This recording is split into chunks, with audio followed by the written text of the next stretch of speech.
One sentence changed everything I thought I knew about my life.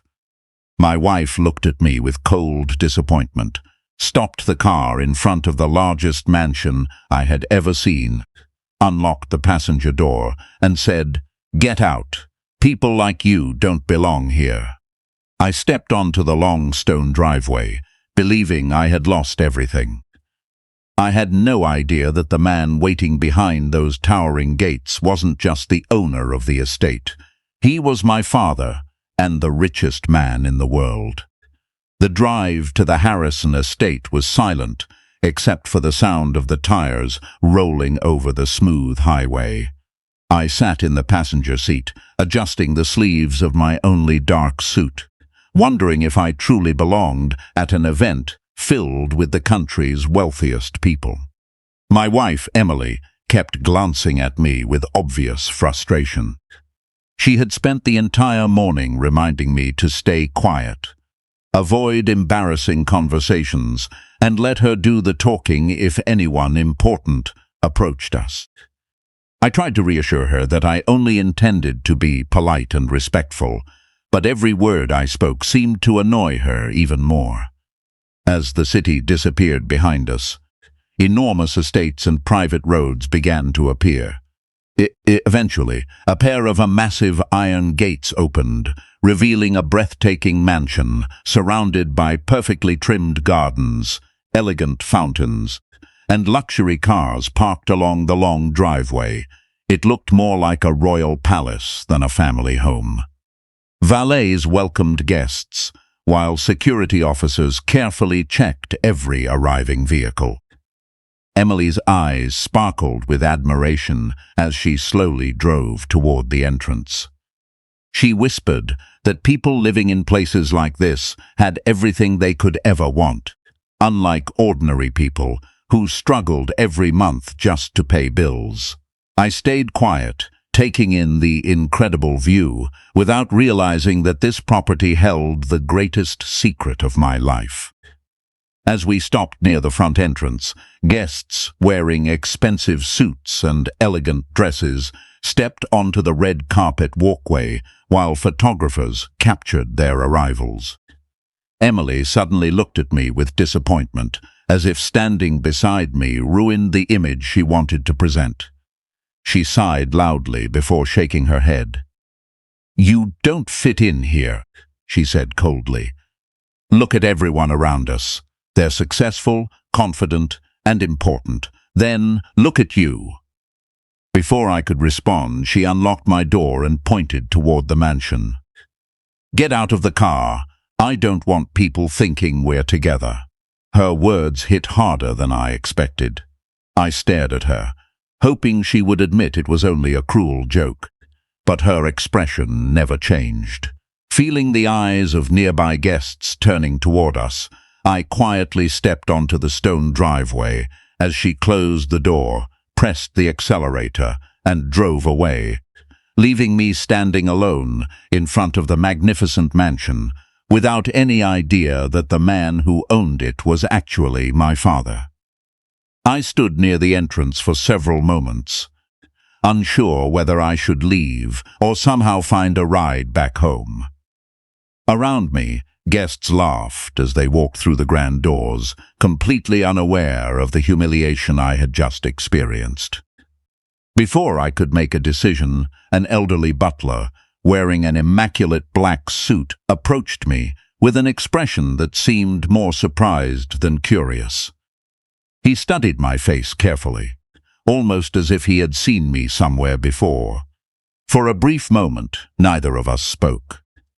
Then he respectfully lowered his head and asked if I would follow him inside because someone wished to meet me privately. Confused and assuming there had been some kind of misunderstanding, I followed him through elegant marble hallways decorated with priceless paintings, crystal chandeliers, and antique sculptures. Every room reflected extraordinary wealth, yet the butler never explained why he had brought me there. Eventually, we reached a quiet library filled with shelves stretching from floor to ceiling. Standing beside a large window was an older gentleman with silver hair and a calm but emotional expression. As he slowly turned toward me, I immediately noticed the striking resemblance between us. His eyes, facial features, and even the shape of his smile felt strangely familiar. He looked at me silently before speaking in a voice that trembled with emotion. "I've spent years hoping this day would come." I frowned, unable to understand what he meant. He stepped closer without taking his eyes off me and gently asked if I still wore the necklace my mother had given me as a child. Instinctively, I touched the small pendant hidden beneath my shirt. It had never left my neck because my mother always insisted it was precious, even though it appeared simple and inexpensive. The older man carefully reached into a drawer and placed an old family photograph on the table. In the faded picture, my mother stood beside the same man now standing before me, holding a newborn wrapped in a familiar blanket. Around the baby's neck was the exact pendant I had worn my entire life. My hands began shaking as countless memories rushed through my mind. Before I could speak, the man quietly admitted that he was my father. He explained that years earlier, dangerous business rivals had threatened his family after his company became one of the most powerful corporations in the world. To keep me safe, my mother disappeared without revealing where she was going. Despite spending decades searching across different countries, he had never stopped believing he would eventually find me. Then he revealed the truth that completely transformed everything I believed about my identity. He wasn't merely a wealthy businessman. He was the founder of a trillion-dollar empire, and according to every legal record, I was his only son and the sole heir to everything he had built. Leaving the library, I felt as though I had stepped into a completely different world. Only an hour earlier, I believed I was an ordinary man with an ordinary life. Now I was walking beside the father I had never known, trying to process a truth that seemed impossible to accept. He didn't rush me or pressure me to call him Dad. Instead, he invited me to spend time with him and understand the years we had lost. Over the next several days, I stayed at the estate as a guest rather than an heir. We shared long conversations over breakfast, walked through the peaceful gardens, and slowly filled the silence, left by nearly 3 decades apart. He showed me boxes filled with old photographs, handwritten letters addressed to my mother, and reports from private investigators who had searched for us across different countries. Every document revealed how determined he had been to find his family despite the obstacles that had separated us. My mother had never spoken badly about him, and now I finally understood why. She had protected me from a dangerous world rather than keeping me away out of anger. My father explained how his company had grown from a small technology startup into one of the largest business empires in history. He had built successful companies in finance, renewable energy, healthcare, logistics, and artificial intelligence. But he admitted that none of those achievements had ever filled the emptiness of losing his wife and son. He often returned home to a mansion filled with luxury, yet felt completely alone. Listening to him, I realized that enormous wealth could never replace the people who mattered most. Instead of introducing me to board members or expecting me to take control of the company immediately, he encouraged me to continue being the person my mother had raised.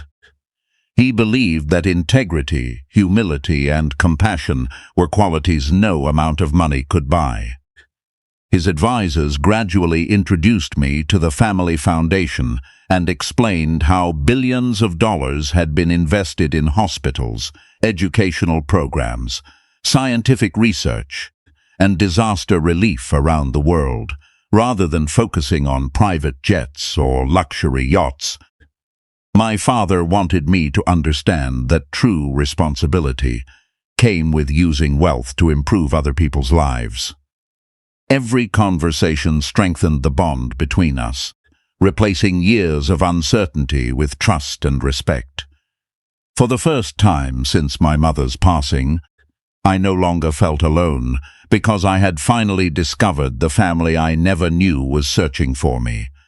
At the same time, I had no idea that news of my identity was beginning to spread beyond the estate, eventually reaching the one person who had abandoned me when she believed I had nothing to offer.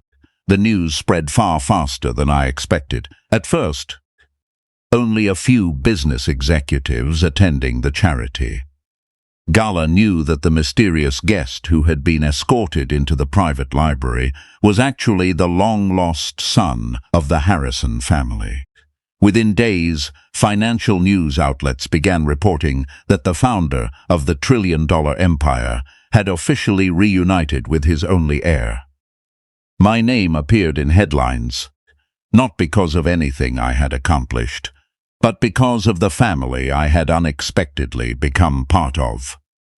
Reporters gathered outside the estate, hoping to catch a glimpse of me, while television commentators speculated about what role I would eventually play in the company. I stayed away from the cameras, still trying to adjust to a life that had changed overnight. Then one afternoon, the head of security informed my father that a woman was waiting outside the main gates, insisting she needed to see me. When he mentioned her name, I immediately knew it was Emily. My father remained calm and told the guards to let me decide whether I wanted to meet her. After thinking for several minutes, I agreed. I walked toward the entrance, where Emily stood holding a bouquet of white flowers. Her confident attitude had completely disappeared. She looked exhausted, her eyes red from crying, and her hands trembled as she saw me approaching. The moment I stopped in front of her, she apologized over and over, saying she had made the biggest mistake of her life. She claimed she had been overwhelmed by frustration, financial pressure, and unrealistic expectations, insisting that she never truly meant the cruel words she had spoken outside the mansion. She begged me to forgive her and asked if we could return to the life we had shared before everything changed. I listened quietly without interrupting, remembering every painful word she had said when she believed I was just an ordinary man with limited prospects. I gently asked her one simple question. If none of this had happened, if I were still the same man you left standing outside those gates, would you be here today? Emily opened her mouth to answer, but no words came out.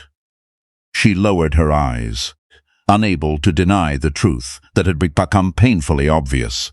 Her silence revealed more than any explanation ever could.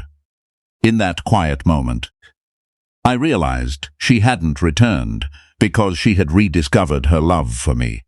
She had returned because she had discovered my inheritance. And the difference between those two reasons changed everything I believed about our future together.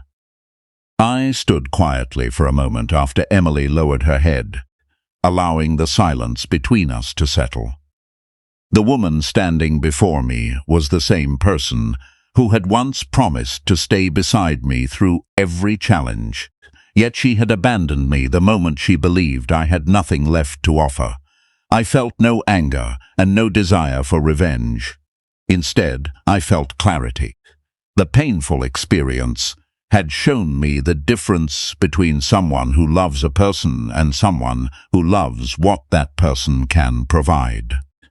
I thanked her for coming and sincerely wished her happiness in the future, but I calmly explained that trust, once broken for the wrong reasons, could not simply be rebuilt with apologies. She tried once more to convince me that things would be different, but I knew our relationship had changed forever.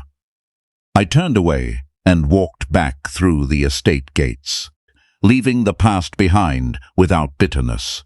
My father was waiting near the entrance, not to celebrate my decision, but to support it. He understood that some choices were difficult even when they were necessary. In the months that followed, I focused on learning the responsibilities that came with becoming the sole heir to an extraordinary business empire. My father introduced me to experienced executives, financial advisors, and charitable foundation leaders, but he reminded everyone that I would earn respect through my own actions rather than my family name. That lesson stayed with me every day. Together, we expanded scholarship programs for students from low-income families, funded new hospitals in underserved communities, supported scientific research, and invested in small businesses started by hard-working people with promising ideas but limited resources. Every project reminded me of my mother's kindness and the values she had worked so hard to teach me. Instead of measuring success by private jets, luxury cars, or enormous estates, I began measuring it by the number of lives we could improve. As time passed, I built genuine friendships with people who treated me with the same respect before and after learning my identity. Those relationships became far more valuable than any financial asset. Looking back, I realized that discovering my father had certainly transformed my future. But the greatest gift was not the unimaginable fortune waiting for me. It was finally understanding that character, loyalty, and compassion are treasures that cannot be bought, inherited, or replaced, no matter how large a family's fortune may become, and those values became the true legacy I chose to carry forward every single day.